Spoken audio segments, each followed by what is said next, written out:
Yep, it is 6 o'clock and it's time to get started here because it's time for morning coffee. And I'm going slothy slow this morning.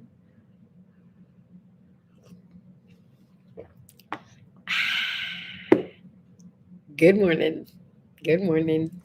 So today is the day that the Chicago fire was finally extinguished. Good morning, Nofa. It was finally extinguished, and I guess that's reason enough for everyone in Chicago to celebrate. Yep, Miss O'Leary's cow kicked over something, and hot damn, literally.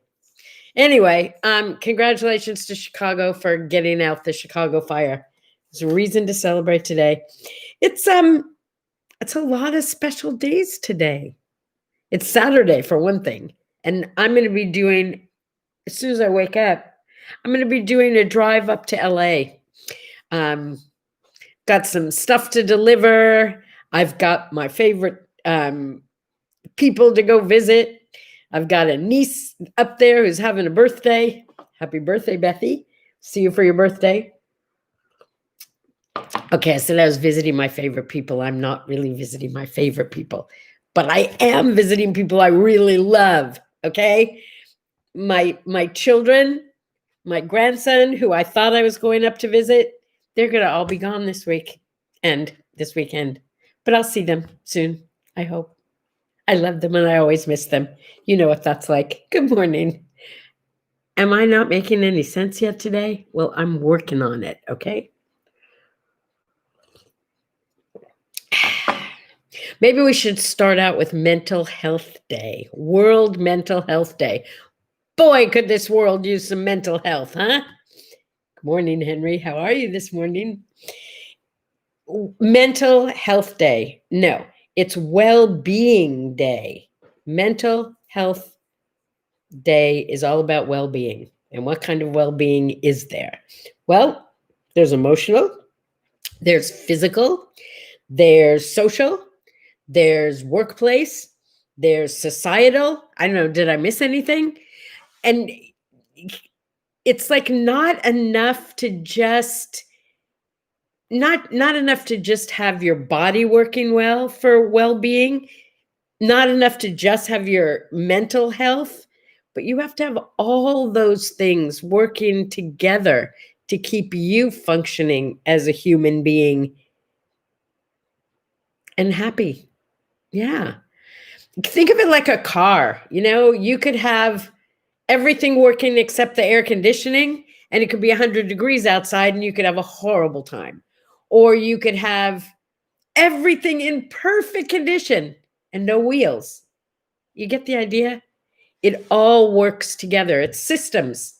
And the systems all fit together so that you can then go out and function as a well-being person. That makes sense, doesn't it? So take a look at what's working and take a look at what isn't working quite as well. And those are the things that you need to be working on. This is well-being time. This is a time, and it's the weekend. So put your feet up, give yourself like an overhaul, like you were taking yourself into the mechanic to see what's wrong. Figure it out. And then, like a good mechanic, figure out what you need to do to get everything back into working order, into good physical, mental, societal health, everything working really well together. That's what we want. But do it slowly today.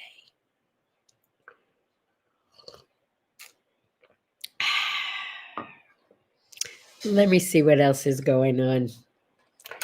It is National Cake Decorating Day. Now there's something to celebrate, right? Okay. Hey, what I would like to know is what's your favorite frosting?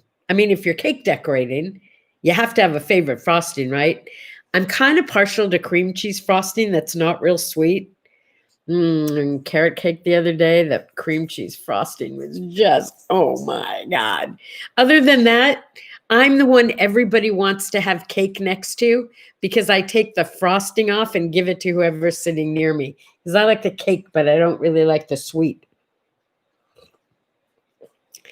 Yeah, who doesn't love caramel cake? I mean, carrot cake, right? Oh, it's so good. But it's the cream cheese frosting on the carrot cake that really. So every year of my life that stands out, birthday wise, I had a doll cake. Talk about decorating a cake. On my 70th birthday, I celebrated as if it was my seventh birthday. And my girlfriend made me a doll cake, a beautiful, gorgeous doll cake with this. And here's the really cool part. She offered to make it, and I still had a doll from years and years and years ago that was in one of my doll cakes, and she used that to make it for my 70th birthday. That was always my special treat to have that. You know what I'm talking about, right? It's like a real doll, but the cake is the dress for the doll. There's, like at the bodice, there's frosting, but the skirt of the dress is all cake. Yeah. And it can be layers and different flavors. And what does that say? I'm a cake decorator. I have my own home biz. Are you kidding me? Oh, I wish you lived closer. I so would love to. I have always been very creative in decorating cakes, but not, I'm sure, like what you do. Opa says she decorates cakes. She has a business.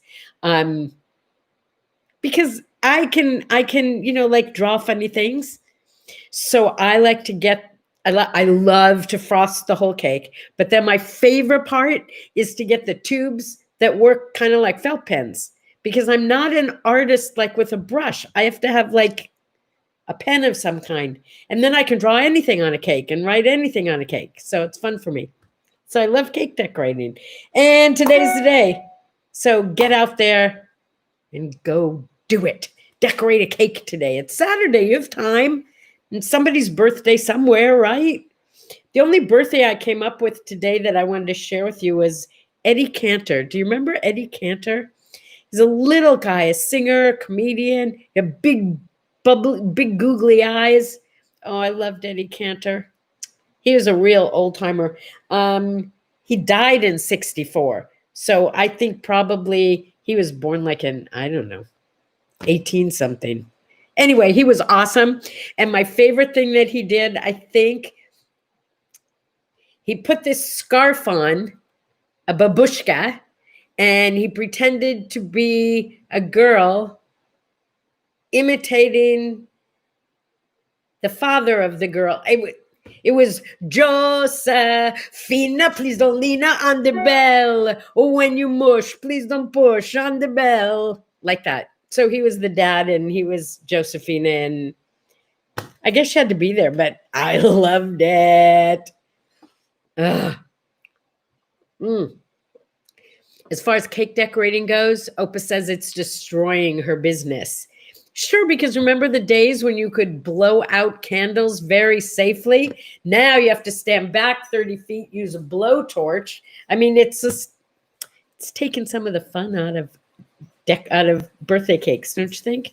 Can't blow out the candles, at least not on the cake, but you can still make wishes. You'd still make wishes. You could hold up the candle and blow it like this, I guess. I don't know. What'll replace that? We'll have to figure it out. So I told you I'm going up to LA today. I'm taking a trip. I'll be in the car for about 2.5 hours each way. What do you do when you're on a trip? Well, nowadays you can talk on the phone the whole time if you wanted to, but that's very distracting. You could listen to the radio.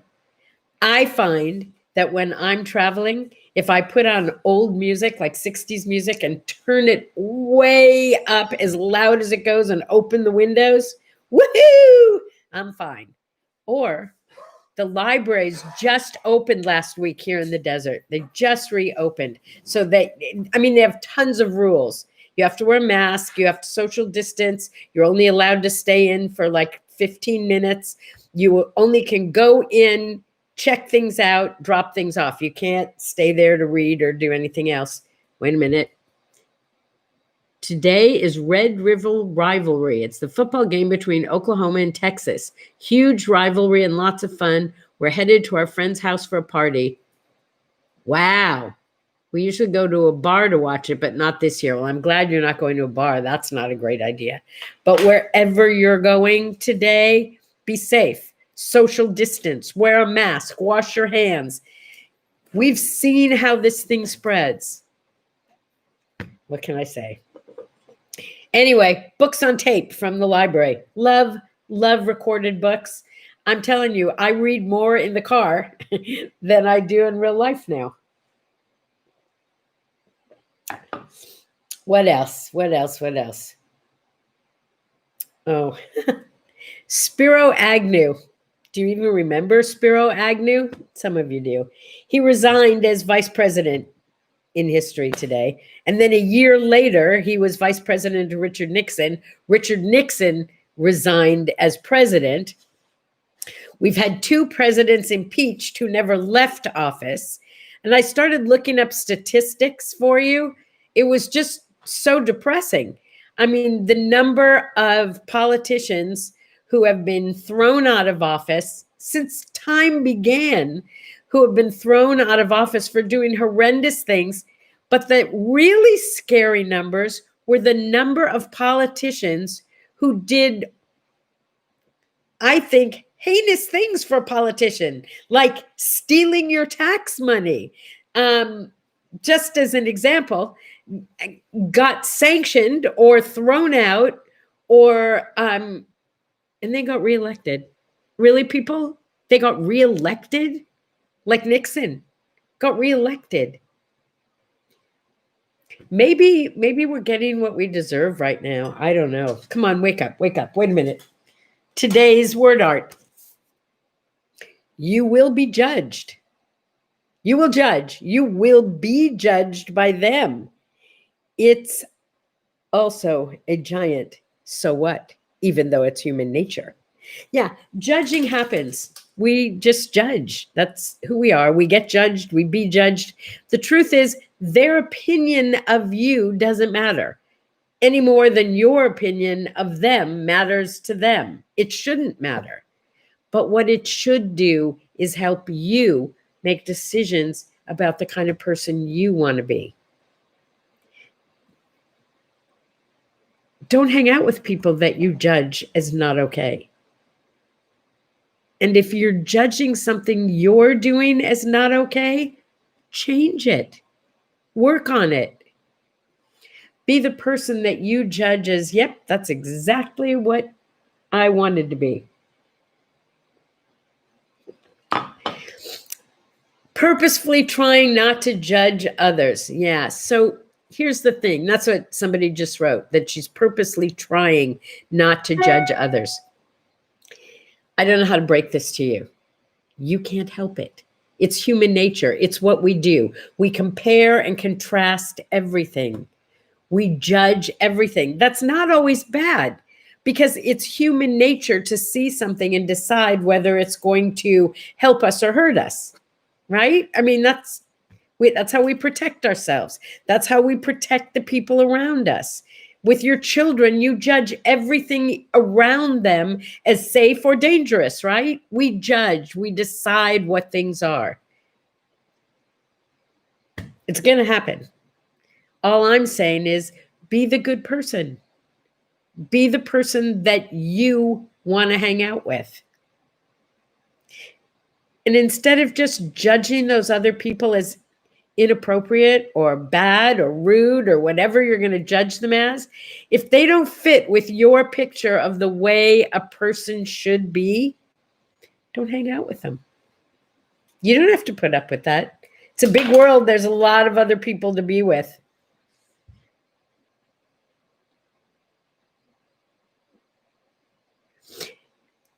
I understand. Okay, so someone says, I have a challenge not to judge. They're doing a challenge in their church not to judge. Far be it for me to argue with your church. And I think it would be like my challenge yesterday of saying, okay, see if you can go a whole day without gossiping. It's human nature to compare and contrast. What you can control is saying it out loud, What you can control is how you react to your judgment. I think there's a difference between being catty and being judgmental. And maybe that's what it is that we all need to work on. Yeah. No, it's not easy. It's not easy. It's not easy because you're going to do it. It's what do you do with it once you do it, I guess. Whew. I can't tell you enough about that pull to judge. And maybe what you do is you follow it up with a positive judgment, like, what can you find that's good about that person? Because there's probably something. We're going to judge, so you can judge the good stuff too, A judge doesn't always just make you wrong. Sometimes a judge says, you're right. Be that kind of judge. Judges don't have to be bad and mean and wrong. Okay, so here's the thought I want to leave you with, because I want to leave you with something really, part of it is positive, but I'm going to end you on a positive note, I promise. Today is 10/10/2020. 10 is a very special number, apparently. In numerology this month, the 10 is really, really good luck. So be looking for some miracles to happen today. Some really fun stuff. This month, there are 2 full moons. And by mid-month, we go back into Mercury is in retrograde. Whatever that means, I just know that it always brings crummy stuff with it, or at least potentially. So I like to avoid Mercury in retrograde as much as possible. But in the meantime, we have 2 full moons. Today is a moment of magic sprinkled into the madness of what life is right now. So go out there and expect excitement and adventure and joy and luck and miracles, because apparently that's what the 10/10 represents. Double tens, and then double 10s, because it's 2020. That's the way I see it. So this could be the luckiest day you've had in a long time. And if it is, I want you to tell me about it, because I want to see if these guys are right. Because if they are, I'll start sharing their stuff every day. Oh, and don't forget, it's Hug a Drummer Day. That was me drumming. Here's my hug for you. Go out there and have yourself a magical 10/10/2020. Whoever is in that football game that you're so excited about, yay team, let them go in. I'm going to have a safe drive, and I will see you again tomorrow. Bye-bye, my friends.